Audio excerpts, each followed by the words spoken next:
El ejército más grande que Europa había visto jamás cruza el río Niemen el 24 de junio de 1812. 608.000 soldados. Más de 1.200 cañones. Caballos, mulas, carretas de suministro que se extienden por kilómetros. El gran ejército de Napoleón Bonaparte, el hombre que en 12 años había derrotado a Austria 4 veces, a Prusia en 3 semanas, a Rusia en Austerlitz con una sola batalla que todavía se estudia en academias militares de todo el mundo. El zar Alejandro I de Rusia tiene aproximadamente 220.000 soldados disponibles para defender su territorio. Los números son tan desiguales que varios generales rusos proponen rendirse antes de que empiece. Nadie en el cuartel general francés imagina que 12 semanas después más de 300.000 de esos 608.000 hombres habrán desaparecido. No en batallas. De hambre. De frío. De enfermedad. De deserción. De caminatas de cientos de kilómetros detrás de un enemigo que se niega a pelear. Lo que está a punto de ocurrir no es una derrota militar.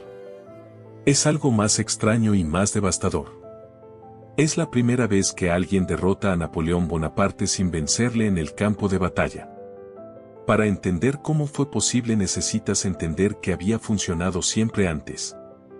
El sistema militar napoleónico era fundamentalmente diferente a todo lo que existía antes. Sus ejércitos se movían más rápido que los de cualquier rival porque vivían del terreno en lugar de depender de lentos trenes de suministro. Sus tropas tomaban lo que necesitaban de las regiones que atravesaban, lo que les permitía marchar a velocidades que paralizaban a los enemigos antes de que pudieran organizarse. La clave era la velocidad y la batalla decisiva. Napoleón no ganaba guerras de desgaste. Las ganaba encontrando al enemigo, forzando un enfrentamiento en condiciones favorables y destruyendo su capacidad de combate en 1 o 2 días de combate intenso. Austerlitz en 1805. Jena en 1806. Wagram en 1809. En cada caso, la campaña duraba semanas o meses, culminaba en una batalla decisiva y el adversario pedía la paz. Ese sistema requería 3 condiciones: un enemigo que peleara, territorio que proveyera suministros y una campaña suficientemente breve para que el ejército no se agotara antes de la batalla final. Rusia en 1812 no iba a proporcionar ninguna de las 3. El problema empezó a manifestarse en los primeros días. El verano de 1812 en las llanuras de Polonia y Lituania fue extraordinariamente caluroso. Los caminos de tierra se convirtieron en polvo. Los caballos empezaron a morir por millares en la primera semana, agotados por el calor y la falta de forraje en una región ya diezmada por el paso del ejército. Sin caballos, los cañones no podían moverse. Sin cañones, las batallas que Napoleón necesitaba se volvían más difíciles. Antes de cruzar ningún río ruso significativo, el gran ejército ya había perdido 80.000 hombres y 30.000 caballos. No a manos del enemigo. A las condiciones. El ejército ruso, comandado inicialmente por el general Barclay de Tolly y luego por Mikhail Kutuzov, hacía algo que ningún adversario europeo había hecho antes. Se negaba a pelear. Retrocedía. Siempre retrocedía. Destruía los puentes antes de que los franceses llegaran. Quemaba los almacenes de suministros para que no pudieran ser usados. Vaciaba los pueblos de comida y ganado. Cedía territorio con una metodicidad que exasperaba a Napoleón y que los generales rusos más belicosos denunciaban como cobardía, pero que era, en realidad, la única estrategia que tenía posibilidades de funcionar. El tiempo, el espacio y el invierno eran los generales que Rusia necesitaba. Kutuzov simplemente tenía que mantenerlos en el campo. El 17 de agosto, tras semanas de marcha sin encontrar batalla, Napoleón capturó Smolensk. La ciudad llevaba siglos siendo una de las puertas de entrada a Rusia central. Tomar Smolensk era, en cualquier cálculo estratégico anterior, suficiente para obligar al zar a negociar. Era el momento en que una campaña normal habría producido su resolución diplomática. Alejandro I no negoció. Napoleón enfrentó entonces una decisión que sus asesores más prudentes le pedían que tomara correctamente. Quedarse en Smolensk. Establecer cuarteles de invierno.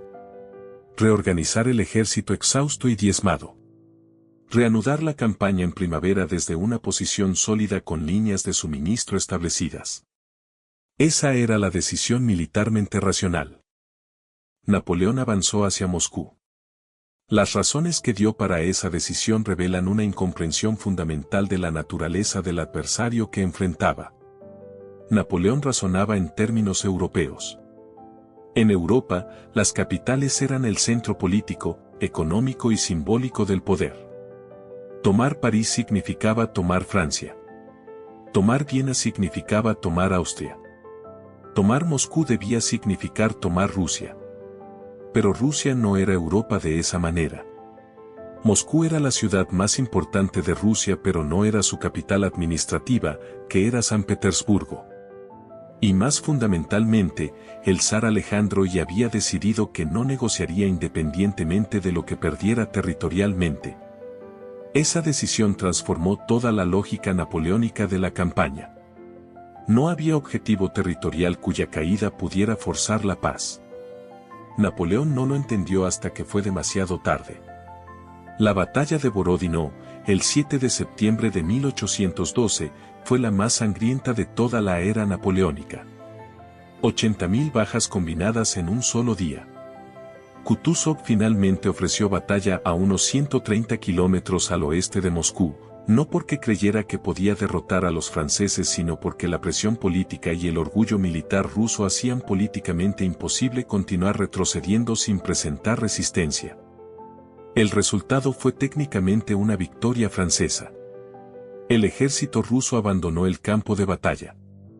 Napoleón había ganado en el sentido literal. Pero no había aniquilado al ejército ruso. Kutuzov se retiró en orden, conservando la mayor parte de su fuerza de combate. Y Napoleón, que normalmente lanzaba a su guardia imperial en el momento decisivo para convertir una retirada en una destrucción total, no lo hizo. Estaba enfermo.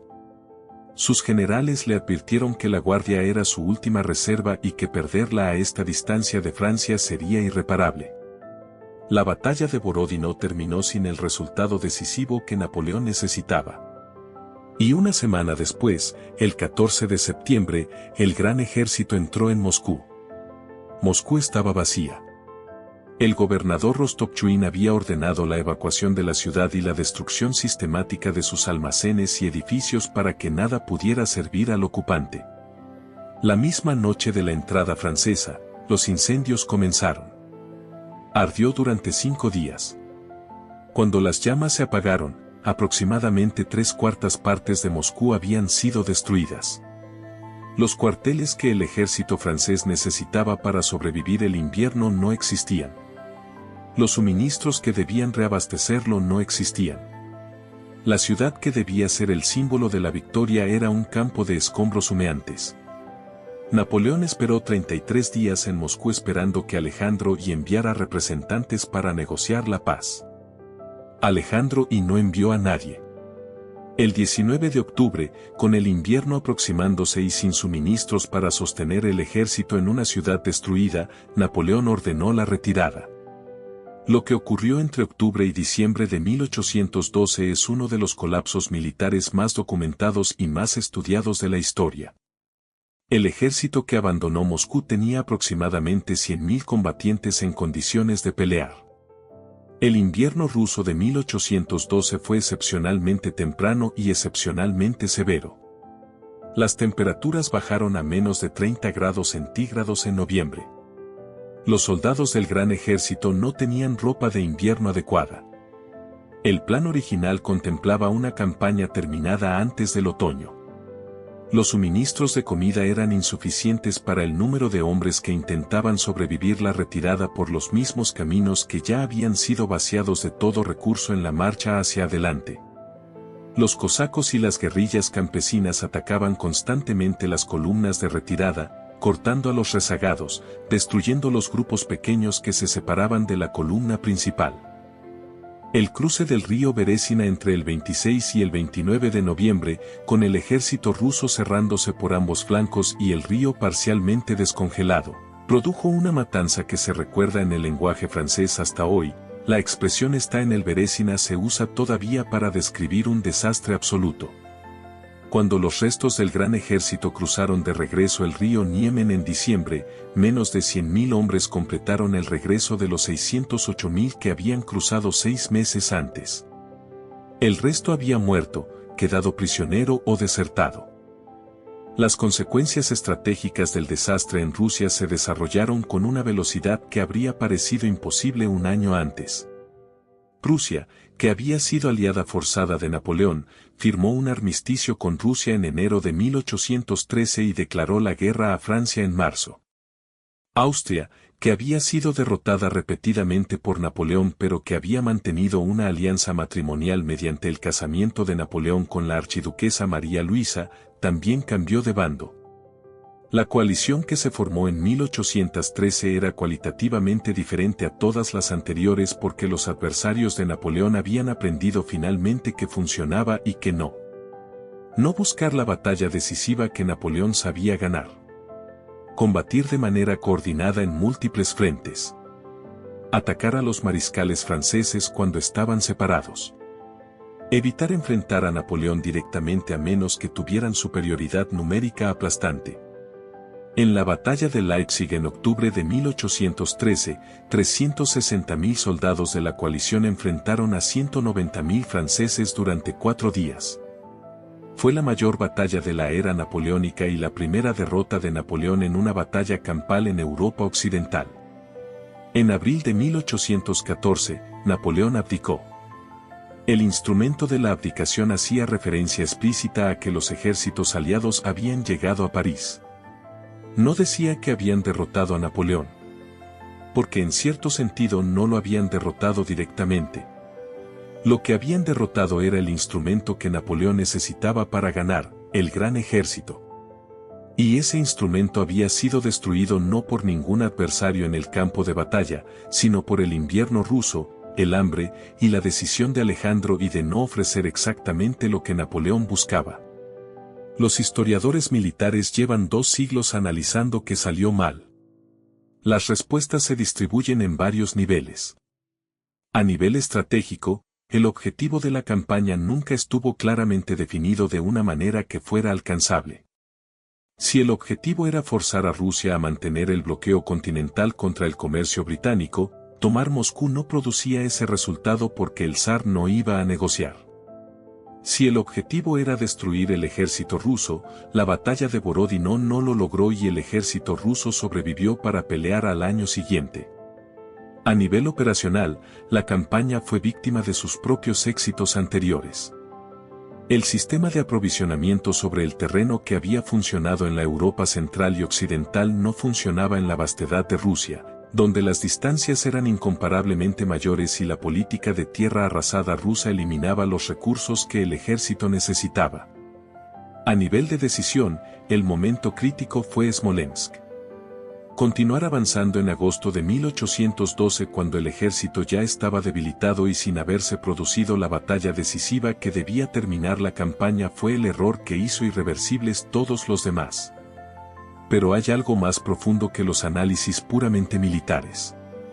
Napoleón asumió que Rusia funcionaba como funcionaban los estados europeos que había derrotado antes. Asumió que la toma de la ciudad más importante del país produciría la capitulación política. Asumió que el zar, como el emperador austriaco o el rey prusiano, evaluaría racionalmente la situación militar y negociaría cuando la posición fuera insostenible. Alejandro I no hizo esa evaluación. O la hizo y llegó a una conclusión diferente, que ceder territorio, incluso Moscú, era preferible a negociar con Napoleón desde una posición de debilidad, porque cualquier paz negociada en esas condiciones sería temporal y colocaría a Rusia en una posición estructuralmente subordinada en Europa.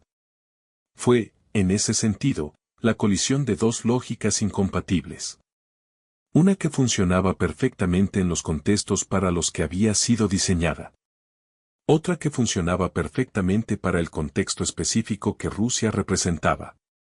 El error no fue solo estratégico o logístico. Fue no entender que el adversario que enfrentaba no iba a jugar el mismo juego. Y cuando finalmente lo entendió, el río Niemen ya estaba demasiado lejos para que entender sirviera de algo.